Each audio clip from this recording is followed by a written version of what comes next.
우리에게 주신 하나님의 말씀 열왕기상 17장 8절부터 16절까지의 말씀을 우리 함께 교독할까요?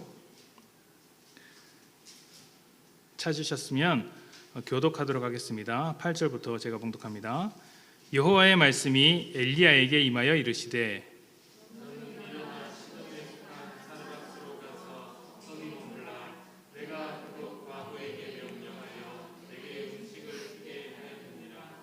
그가 일어나 사르밧으로 가서 성문에 이를 때에 한 과부가 그곳에서 나뭇가지를 줍는지라. 이에 불러 이르되 청하건대 그릇에 물을 조금 가져다가 내가 마시게 하라. 그가 가지러 갈 때에 엘리야가 그를 불러 이르되 청하건대 내 손에 떡 한 조각을 내게로 가져오라. 그가 이르되 당신의 하나님 여호와께서 살아계심을 두고 맹세하노니 나는 떡이 없고 다만 통에 가루 한 움큼과 병에 기름 조금뿐이라. 내가 나뭇가지 둘을 주어다가 나와 내 아들을 위하여 음식을 만들어 먹고 그 후에는 죽으리라. 엘리야가 그에게 이르되 두려워하지 말고 가서 내 말대로 하려니와 먼저 그것으로 나를 위하여 작은 떡 한 개를 만들어 내게로 가져오고 그 후에 너와 내 아들을 위하여 만들라. 이스라엘의 하나님 여호와의 말씀이 나 여호와가 비를 지면에 내리는 날까지 그 통에 가루가 떨어지지 아니하고 그 병의 기름이 없어지지 아니하리라 하셨느니라. 그가 가서 엘리야의 말대로 하였더니 그와 엘리야와 그의 식구가 여러 날 먹었으나. 함께 봉독할까요? 여호와께서 엘리야를 통하여 하신 말씀같이 통의 가루가 떨어지지 아니하고 병의 기름이 없어지지 아니하니라. 아멘. 다른 사람에게 끌려다니는 인생과 자기 스스로 개척해 나가는 인생 중에 어느 인생이 더 매력 있느냐고 묻는다면 아마 많은 분들이 스스로 개척하고 도전해서 성공하는 인생이라고 말할 것입니다. 자기가 하고 싶은 일을 분명히 알고 끊임없이 도전해서 성공하는 인생, 그런 인생은 누가 봐도 그럴듯한 인생이고 멋진 인생처럼 보여지는 것이죠. 그런데 아쉽게도 그런 일들이 누구에게나 일어나는 일은 아닙니다. 우리는 원하는 대로 살기보다 원하지 않는 모양으로 살아갈 때가 많고 때로는 다른 사람의 손에 질질 끌려다니는 것 같은 인생이라고 느끼는 경우도 많습니다. 어느 조사에 따르면 결혼 후 후회하는 비율이 70%에 육박한다고 합니다. 결혼하고 나니 생각했던 삶과 전혀 다른 것이죠. 결혼 생활이 이렇게 힘들 줄 알았다면 혼자 사는 편이 훨씬 낫겠다는 생각을 하고는 합니다. 그렇게 생각하시는 분 중에서 혼자 살면 지금보다 낫겠거니 하는 분도 계실 것입니다. 물론 부부 간의 갈등이나 아이들과 씨름하는 부분이 그나마 줄어들 것이니 그런 점에서는 낫다라고 말할지 모르겠지만 혼자 살면 혼자 사는 것에 대한 어려움이 있습니다. 그리고 혼자 산다고 해서 인간관계 속에서 오는 갈등을 피할 수도 없습니다. 다만 결혼한 입장에서는 그런 것들을 내가 지금 겪지 않았으니, 그러니까 결혼하지 않고 혼자 살아보았던 인생을 살지 못했으니 지금보다는 나보다는 낫지 않겠나라는 생각을 은연중에 하는 것이죠. 이렇게 원하는 모습으로 살고 있지 못할 때, 끌려다니는 듯한 인생을 사는 것 같을 때, 또 어렵고 불편한 환경에 놓여 있을 때 믿음의 사람들은 자연스럽게 기도하게 되는데 그 기도의 제목이 대부분 이 어려운 환경을 바꿔 달라는 것이고 끌려다니는 인생에서 주도적인 인생이 될 수 있도록 하나님께서 힘 좀 써 주십사 하는 것이 기도의 내용일 것입니다. 그리스도인은 세상과 충돌하며 믿음을 지켜나간다는 측면에서는 적극적으로 주도하는 인생이라고 말할 수 있습니다. 그런데 하나님의 뜻을 쫓아 살아가는 그런 입장에서는 조금 더 수동적이며 끌려다니는 인생이라고도 할 수 있습니다. 하나님께서 이끄시는 대로 끌려가는 것이죠. 그렇다면 하나님께서 그 뜻대로 이끌어 가실 때 그 자리가 도무지 마음에 들지 않는 자리라고 한다면 어떻게 해야 할까요? 하나님께서 인도하시는 길이 틀렸다고 말해야 할까요? 아니면 하나님께서 여기까지 이끌고 오셨는데 겨우 이것밖에 안 됩니까? 그러면 하나님 이 환경을 좀 바꾸어 주십시오라고 해야 할까요? 과연 하나님께서 이끌어 가시는 것이 그리스도의 인생인데 우리의 인생에 만난 이 순간, 바로 이 자리가 그닥 내 마음에 들지 않는다면 우리는 어떻게 이해해야 할까요? 이 상황을 어떻게 바라보아야 할까요? 아마 여기 계신 분들이 대부분 그러리라고 생각을 합니다. 저를 포함해서 우리 모두가 다 만족하는 인생을 살고 있지는 않기 때문에 이런 고민들을 한두 번쯤은 할 것이라고 생각합니다. 그렇다면 이렇게 우리에게 주어진 상황 속에서 우리가 무엇을 생각해야 하는지 말씀을 통해서 좀 살펴보기를 원합니다. 엘리야는 우리가 오랫동안 신앙생활을 하신 분이라면 한두 번 이상은 꼭 들어본 유명한 선지자입니다. 아합 왕이 다스릴 때 활동했던 선지자로서 그가 활동하던 시대는 굉장한 핍박이 있던 시대였습니다. 아합 왕은 이스라엘의 왕인데 이세벨이라는 여인과 결혼을 했습니다. 그리고 이 이세벨이라는 여인을 통해서 바알이라는 신이 그 이스라엘 전체를 뒤덮게 됩니다. 바알 신앙에 이스라엘 민족 전체가 깊이 빠져들게 되는 것이죠. 아합과 이세벨은 바알의 신전을 건축하고 바알의 아내인 아세라 신상까지 끌어들여서 모든 사람이 바알과 아세라 앞에 무릎 꿇게 만들었습니다. 그리고 그 핵심에는 이세벨이라는 여인이 있었던 것이죠. 이스라엘이 바알에게 쉽게 빠져든 이유는 바알이 하늘과 비를 관장하는 신이었기 때문입니다. 뿐만 아니라 그 풍요를 보장하는 신이었어요. 광야로 가득한 이스라엘에게 비라는 것은 안정적인 농사 활동을 보장해 주는 어떤 힘이라고 말할 수 있습니다. 반드시 필요한 것이죠. 그러니 하늘과 비를 관장하는 바알을 섬기면서 비가 그 땅에 가득 내리도록 기대했던 것입니다. 이런 점이 하나님의 입장에서는 참 속상합니다. 왜냐하면 이런 부분에 대해서 미리 진작에 하신 말씀이 있기 때문이죠. 신명기 11장 13절부터 17절 말씀에 이런 말씀이 있습니다. 내가 오늘 너희에게 명하는 내 명령을 너희가 만일 청종하고 너희의 하나님 여호와를 사랑하여 마음을 다하고 뜻을 다하여 섬기면 여호와께서 너희 땅에 이른 비 늦은 비를 적당한 때에 내리시리니 너희가 곡식과 포도주와 기름을 얻을 것이요 또 가축을 위하여 들에 풀이 나게 하시리니 내가 먹고 배부를 것이라. 너희는 스스로 삼가라. 두렵건대 마음에 미혹하여 돌이켜 다른 신들을 섬기며 그것에게 절함으로 여호와께서 너희에게 진노하사 하늘을 닫아 비를 내리지 아니하여 땅이 소산을 내지 않게 하심으로 너희가 여호와께서 주신 아름다운 땅에서 속히 멸망할까 하노라. 아멘. 하나님은 이미 출애굽하실 때부터 가나안 땅에 들어갔을 때 그 땅에서 이른 비와 늦은 비를 주시겠다고 약속을 하셨습니다. 그것도 때에 따라 적절한 때에 맞추어서, 그러니까 농사할 때 비가 필요할 그때 맞추어서 부어주시겠다고 하셨던 것이죠.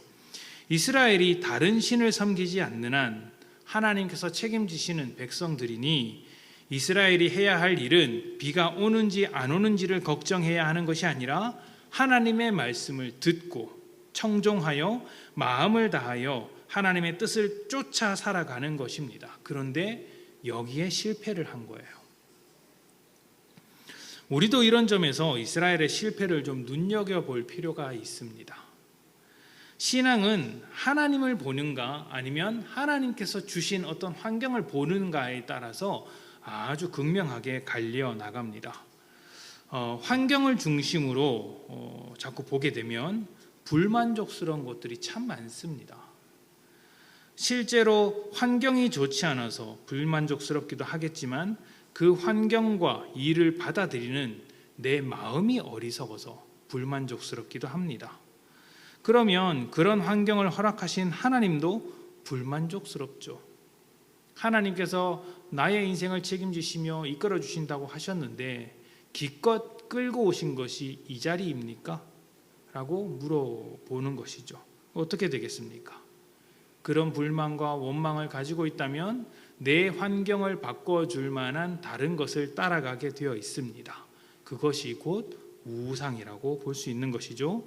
이스라엘 백성들이 바알을 쫓아갔던 것처럼 우리 역시 이 세상에 널려있는 수많은 우상들을 향해서 달려나갈 수 있는 것이죠.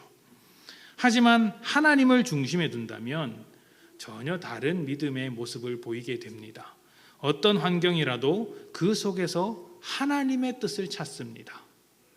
내가 온전하지 않더라도 또 내 환경이 조금 부족하더라도 그 속에서 하나님의 뜻을 분별하여 원망이 아니라 하나님의 뜻을 발견한 하나님의 뜻을 순종하며 걸어갈 수 있도록 나를 변화시키는 일에 초점을 맞추죠. 하나님의 은혜를 만나게 되는 자리가 될 것입니다. 이런 점에서 엘리야는 좋지 못한 환경 속에서 하나님과 씨름한 사람이라고 할 수 있습니다. 환경을 넘어선 하나님의 일하심을 만나게 된 것이죠. 엘리야는 등장하자마자 아합 왕에게 찾아갑니다. 그리고 이스라엘 땅에 비가 내리지 않을 것이다, 가뭄이 올 것이다, 지독한 가뭄이 몇 년간 지속될 것이라는 하나님의 말씀을 전하게 됩니다. 이 말씀은요, 아합의 입장에서 굉장히 위협적인 말이에요. 나라의 기반, 경제 활동을 모두 멈추게 하겠다는 것이고 생존마저도 위협하는 말입니다. 이 말을 믿든지 안 믿든지 이 말 자체가 기분이 나쁜 거예요. 우리나라 산업이 있지 않습니까? 우리나라의 기반이 되는 몇 가지 산업. 근데 그런 산업이 모두 망하게 될 것이다, 혹은 한 5년 정도 멈추게 될 것이다 라고 누군가 떠들고 다닌다면 그 소리를 좋아할 사람이 누가 있겠습니까? 당장 그 입을 틀어막고 싶고 이제 떠들지 마라고 하는 것이죠. 부정탄다 이렇게 말하고 싶은 것이겠죠. 그런 것처럼 믿든 안 믿든 너무 기분 나쁜 말입니다. 그러니 그 말을 하고 다니던 엘리야를 아합이 가만둘 리가 없습니다. 잡아서 사달을 내려고 하는 것이죠. 성경에 따르면 엘리야를 잡아 죽이려고 아합과 이세벨이 눈을 켜고 쫓아다닌다는 이야기가 있습니다. 이때 하나님께서 엘리야를 그 아합 앞에서 피해가게 하십니다. 도망가게 하십니다. 먼저 요단 앞 그릿 시내가에 가서 숨도록 하셨고 그곳에서 까마귀들이 물어다 주는 떡과 고기로서 이제 먹고 마시게 하셨습니다. 그런데 이게 얼마 지나지 않아서 그릿 시내가가 말라버리는 거예요. 하나님께서 가뭄이 오게 하셨으니까 그 땅이 가뭄으로 이제 시내가도 말라버리는 것이겠죠. 그러자 하나님은 엘리야에게 시돈 땅에 있는 사르밧으로 가라고 합니다. 시돈 지역에 있는 사르밧이라는 지역으로 가라고 말씀을 하십니다. 그런데 이 시돈이라는 땅이 엘리야의 입장에서 굉장히 묘한 땅이에요. 열왕기상 17장을 보았는데 그 앞에 있는 16장을 한번 보도록 하겠습니다. 31절부터 33절입니다.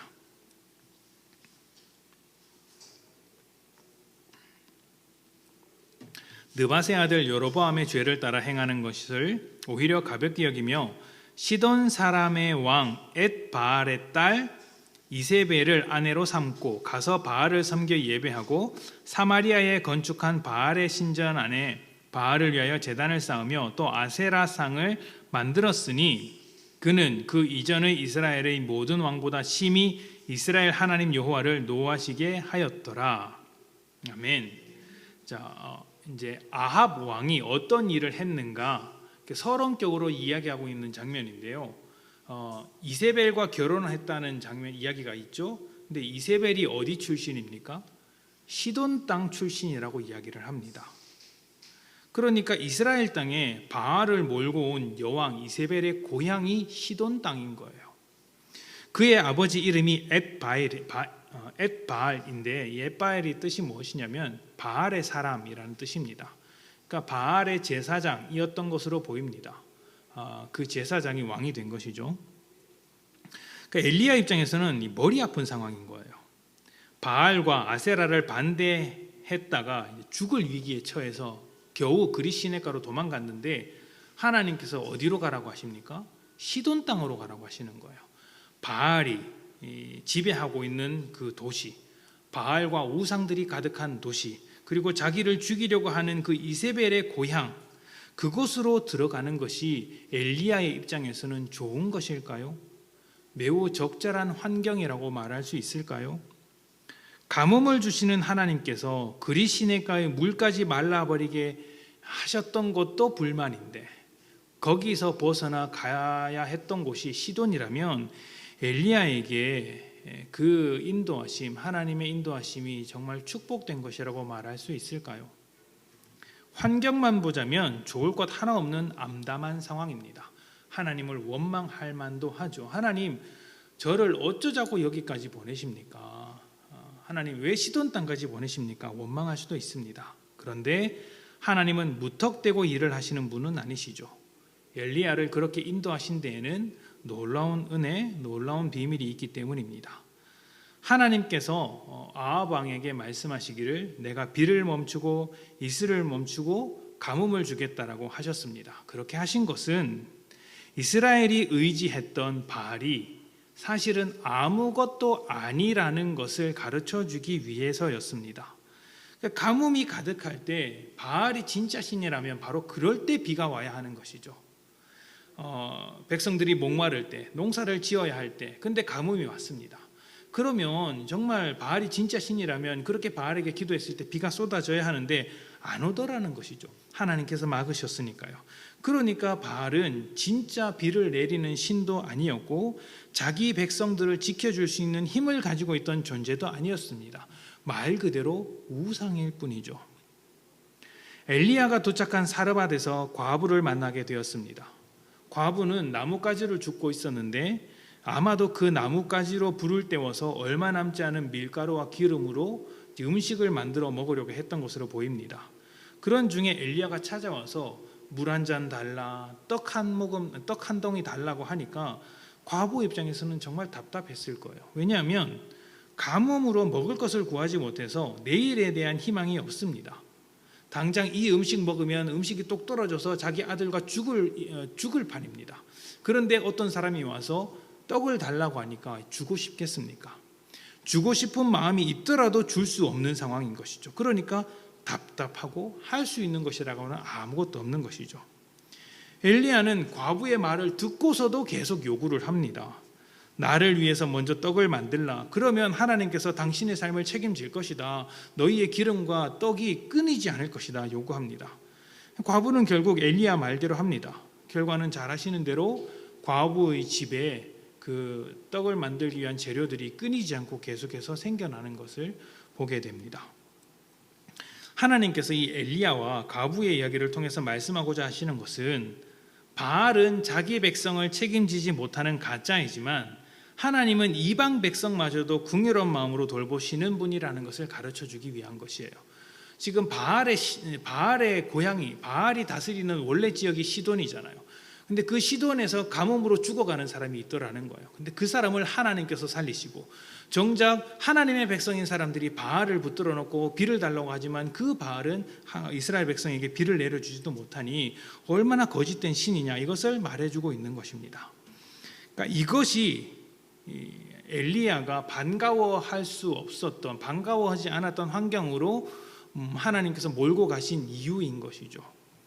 하나님께서 엘리야 입장에서는 원망하거나 불만을 가지려면 얼마든지 그렇게 할 수 있다는 것을 알고 계셨습니다.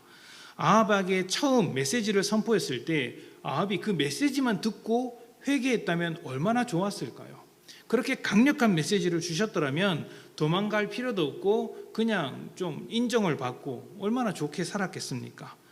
원망할 그런 환경을 만들지 않아도 될 것입니다. 그런데 아합이 오히려 엘리야를 죽이려고 했죠. 그래서 그릿시내가로 도망갔습니다. 그릿시내가로 가자 어떻게 되었습니까? 잠깐은 까마귀가 물어다주는 음식으로 먹을 수 있지만 물이 말라버리지 않습니까? 그곳에서 물이 말라버리지 않고 살았다면 차라리 괜찮았을 텐데 물이 말라버렸습니다. 그리고 이제 그곳을 떠나서 가야 하는데 그곳이 하필이면 이제 시돈이라는 거예요. 그러니까 원망할 수 있죠. 시돈으로 갔더니 하나님 그곳은 바알의 도시입니다. 그릿시내가에 있었다면 얼마나 좋습니까? 하나님, 그런데 거기서 물이 말랐습니다. 아합에 갔을 때는 메시지를 전했을 때 아합이 회개했으면 좋았지 않습니까? 그런데 아합이 칼을 들고 나를 죽이려고 합니다. 이렇게 환경을 보면 얼마든지 원망할 수 있을 만한 환경인 것이죠.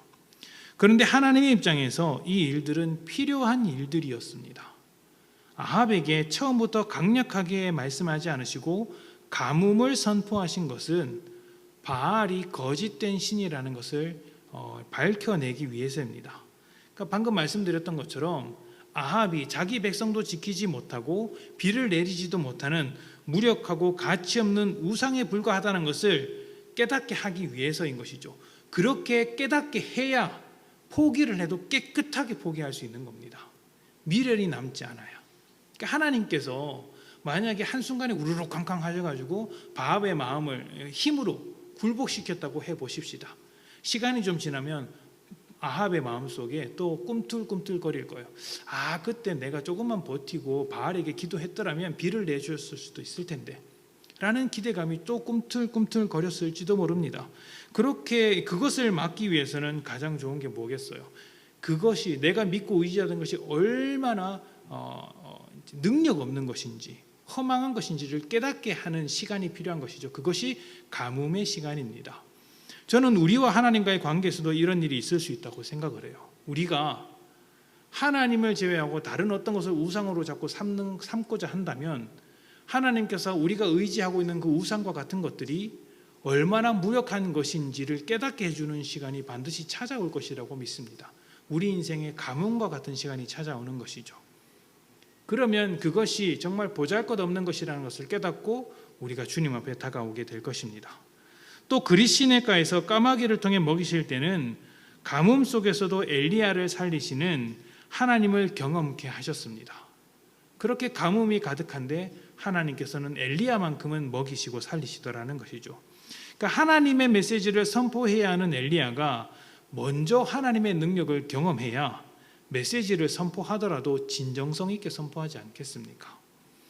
하나님은 그릿시내가에서 가뭄과 상관없이 돌보시는 하나님의 은혜와 사랑을 경험토록 하신 것이죠.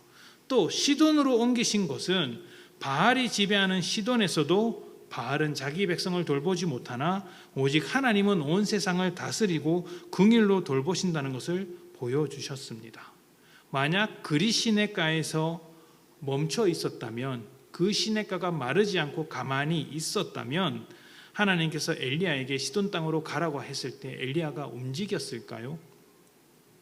안 움직였을 겁니다. 제가 보기엔 그렇습니다. 거기서 편하게 있는데 뭐 하라고 목숨이 위태로운 시돈 땅으로 가겠습니까?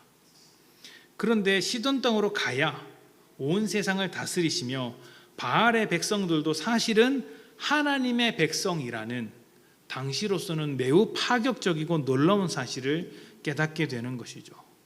엘리야는 이 모든 일을 통해 하나님이 누구신지를 이해하게 됩니다. 하나님께서 이 몇 가지 사건들을 통해 하나님께서 온 우주 만물을 다스리시고 우리의 환경을 이끄시며 바알과는 비교할 수 없을 만큼의 능력이 있으신 분이라는 것을 깨닫게 해주시는 것이고, 그것을 깨닫게 된 엘리야가 그 다음에 하나님의 놀라운 일을 하게 되는 것이죠. 우리가 잘 아는 대로 18장에 보면 갈멜산에서 바알의 선지자와 대결을 펼치는 장면이 나옵니다. 하나님을 향한 신뢰가 없었다면, 하나님의 은혜를 먼저 경험하지 못하고 이런 환경 속에서도 하나님의 은혜가 어떻게 주어지는지 깨닫지 못했다면 갈멜산으로 나아가지 못했을 것입니다. 엘리야는 절대로 자신이 개척한 삶을 살지 않았습니다. 하나님께 끌려다니는 듯한 인생을 살았습니다.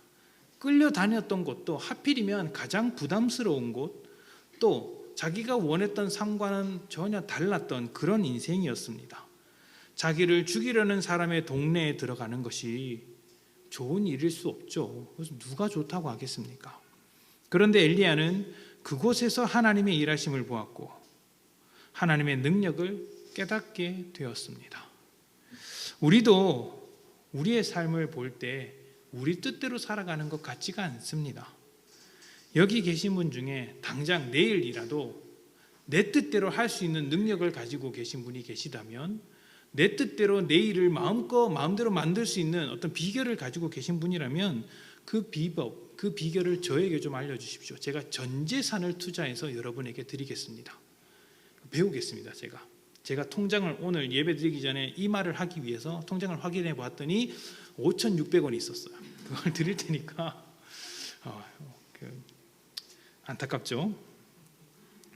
아무도 없을 겁니다. 아무도 없을 겁니다. 자기가 원하는 대로 살아가는 사람은 없고 하나부터 열까지 마음에 드는 것으로 가득한 삶을 사는 사람은 없습니다. 작은 것 하나라도 마음에 들지 않고 오랜만에 마음에 드는 것으로 가득한 삶이 찾아왔더라도 그게 그다지 오래가지 않습니다. 하루 지나가면 너무 오랫동안 그 삶을 누린 것이죠. 사실 우리는 단 하루도 내 뜻대로 되지 않는 것을 절감하고 있습니다. 직장에서는 말할 것도 없고 가정에서도 교회에서도 우리를 어렵고 힘들게 하는 것들이 많지 마음에 쏙 드는 것이 많지는 않습니다.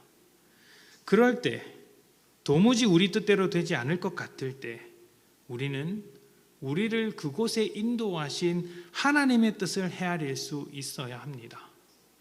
하나님께서 우리를 괴롭게 만드시려고 허락하신 환경이 아니라고 한다면 우리에게 찾아온 이 모든 환경과 조건, 일들은 우리를 통해 하나님의 일을 하시려는 어떤 조건에 불과한 것이죠.